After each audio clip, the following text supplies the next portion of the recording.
The night of Nathan's return to Dunshire, his father, Ulrich, held a feast at the Hayfield manor to celebrate his son's withdrawal from the Academy of the Mystic Blades. Torches and candles lit rows of long benches in the outside courtyard as half of the hamlet attended the event. However, everyone knew that the real reason for the celebration had nothing to do with the school. In truth, it was a party dedicated to Nathan's survival. The fact that he had defeated Jason Clay and escaped unscathed was a miracle in the town's eyes. The Clays had a history of antagonizing the hamlet from time to time when Ulrich was away, bullying the townsfolk as they had bullied Nathan. So Nathan's victory was, in fact, a victory for his entire hometown, and no tears were shed for Jason's demise. The party itself was a raucous night to behold. Barrels of good Godricshall ale were tapped dry, and flagons of the finest Calandrian wine they could afford flowed freely. The townsfolk stuffed themselves on meats, cheeses, and the many sweets that Nathan had brought with him from the city. Ulrich praised Baelor for his bravery with a speech that nearly brought Baelor's father, Podrick, the hamlet's richest merchant, to tears. After that, Baelor retold the stories of the duel to the townsfolk as Nathan laughed, calling out Baelor's many grand exaggerations. As the party went on, Amelia, who couldn't handle her alcohol quite as well as her father, screamed with delight when Nathan revealed the special spiral pastries he had brought her. As the celebration continued, they even danced to old Billy's flute music, if one could, in fact, call it music. Screech, screech, screech! At the end of the night, when most of the partygoers had gone home, Nathan helped old Billy clean up. Nathan smiled as he found his sister, who was passed out snoring on a bench, cuddled up with a handful of spiral pastries in her arms. Nathan, my boy, come over here. I must ask you something. Nathan spotted his tipsy father across the courtyard. Old Billy motioned for Nathan to go join his father and leave the cleanup to him. Yes, father, what is it? Ulrich's cheeks were rosy red from the drink and from joy. Nathan smiled as he walked over to his father, who had not been this happy in a long time. Ulrich leaned on Nathan as he bear-hugged his son, and even with Nathan's newfound strength, he struggled to keep his father upright. Tell me, my boy, was this your plan all along, to go back to the academy and duel Jason once more? 'Cause if it was, by heavens, it was a gutsy decision. Let's just say I have many things I wish to do on this planet. Here. Jason was always going to be yearning for a rematch. How could I not give him one? Ulrich chuckled at his son's wit, then grew nostalgic. Good lad. That show of strength against the Clays and those brave words of yours remind me of our family's history. Stories my great-grandfather used to tell of fearsome Hayfield warriors striking out across the land and making names for themselves. I'm sure if they can see you now, they'd be very proud. Despite the cheerful mood, Nathan grew somber. Soon they'll have much more to praise, Father. Jason's death was just the beginning, I'm afraid. More bloodshed will be needed before our family passes the nobility exam. That much seems certain. At his son's words, Ulrich's rosy smile faded into a grimace. He sat back down on one of the wooden benches and drank from a water-skin to clear his head. Nathan, I do not understand it, but you are wise beyond your years. It's true, the Clays won't stop now. They'll want revenge, and so will House Raven, but even so, we must fight them to the end to uphold our family's honor, even if it kills me. Sensing his father's feelings of doom, Nathan smiled once more as he sat beside Ulrich. Don't worry, Father. Let House Clay come for us. I'm not afraid of them or House Raven. Whatever schemes they cook up, whatever tricks they try to pull, we'll crush them, together. House Hayfield will survive to see its glory days once more." Ulrich smiled, amused by his young son's fervor. He patted his son on the shoulder.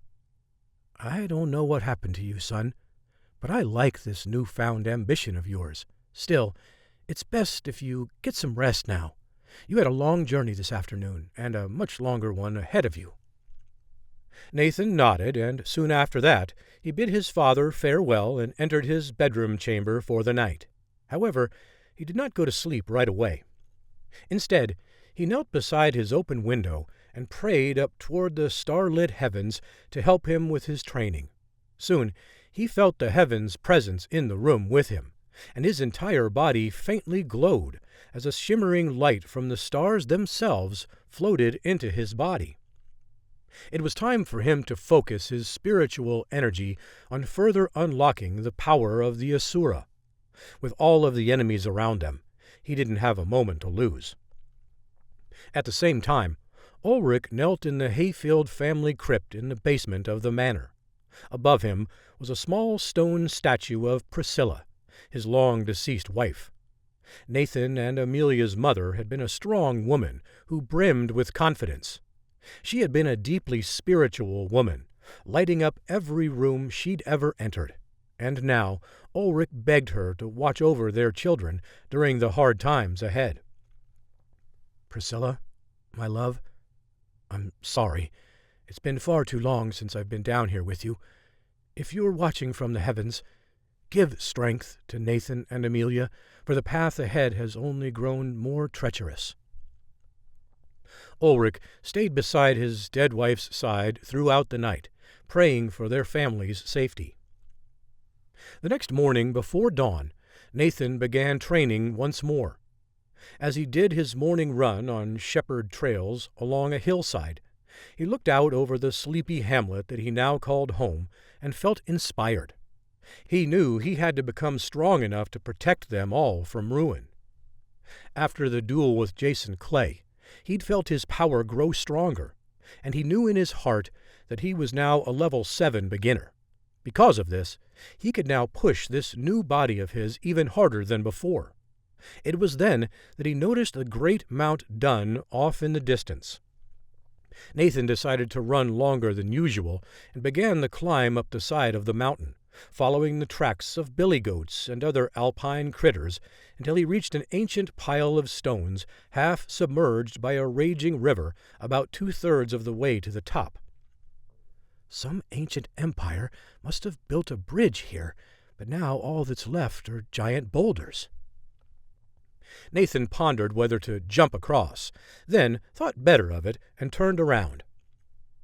Every morning before the sky brightened, Nathan began his training by carrying 100-pound gunny sacks full of rocks on his back as he trekked up the side of Mount Dun. Whenever he reached the river crossing, he piled up the rocks among the boulders and turned around to start the climb again with another load. After a few weeks of this, Nathan could comfortably carry 200 pounds of rocks in each sack. Soon he had built a rudimentary bridge that he could cross. When he finally reached the peak of the mountain for the first time, he sat cross-legged on the highest boulder and watched the golden rays of sunlight cut through clouds. Below him, cloud shadows calmly drifted over his father's land, and he felt energized in a way he had never before experienced. In his past life, Nathan had often sought the refuge of high peaks to train on, but this feeling was altogether different. As the cloud parted out of the sun's path, the light hit Nathan, and he felt the heavens' blessings as he began to practice his Asura Eye technique. With it, he tapped into the spiritual energy of all living things within a close radius of the mountain, and every day he tried to widen that radius and strengthen his connection. After his spiritual energy was spent, Nathan returned down the mountain to the manor to rest. At first, this process took nearly 5 hours each day. Then, after a lunch of stew or soup that Amelia had cooked up, he returned to his father's back courtyard to resume his training. He practiced lifting 300-pound boulders, or sparred with his father's guards using wooden swords for several hours. It didn't take long for Ulrich's men to start sending 3 or 4 men at once in order to provide adequate training for Nathan. Not long after, training with Nathan was seen as a punishment for any guard who slacked off from his duties. Ulrich laughed when he learned of this and noticed how vigilant and hard-working his late-night guards had suddenly become over the past few weeks. One evening, after a hearty dinner, while Amelia finished her studies and their father dealt with minor local grievances, Nathan began a new form of training. Before he could unlock more of the powers of Asura, he knew there was something else he needed to do.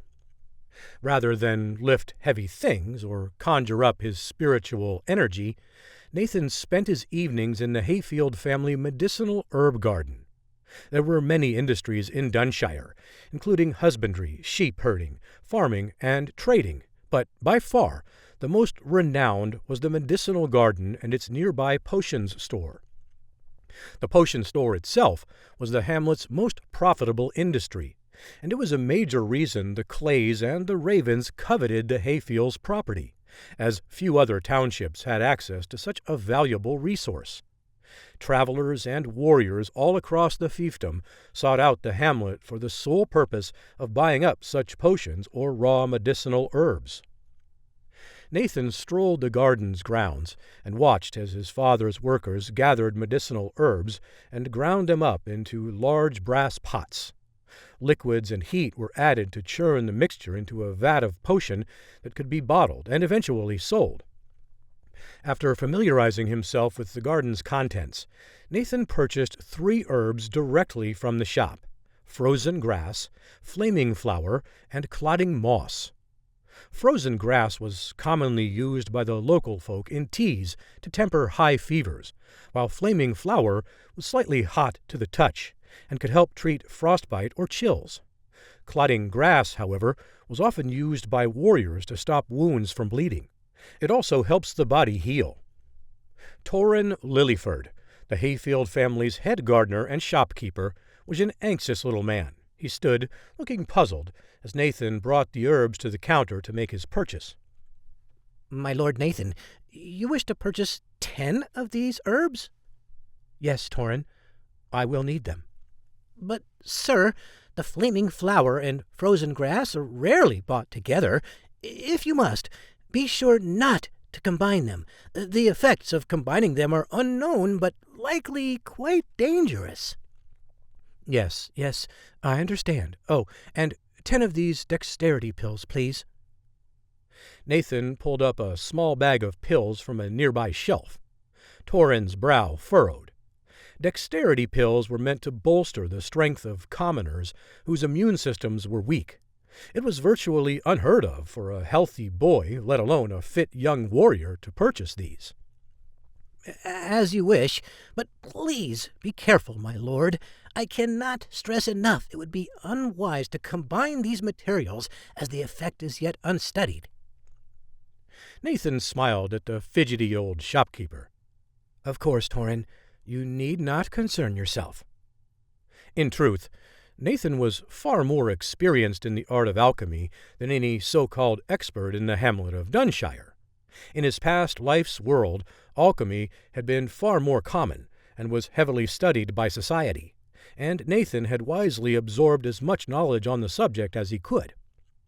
As he left the store, he was not afraid of the herbs in his bag, for he knew they could be brewed into a powerful elixir, the likes of which no one in Godric's land, or even all of the kingdom of Calandria, had ever seen before.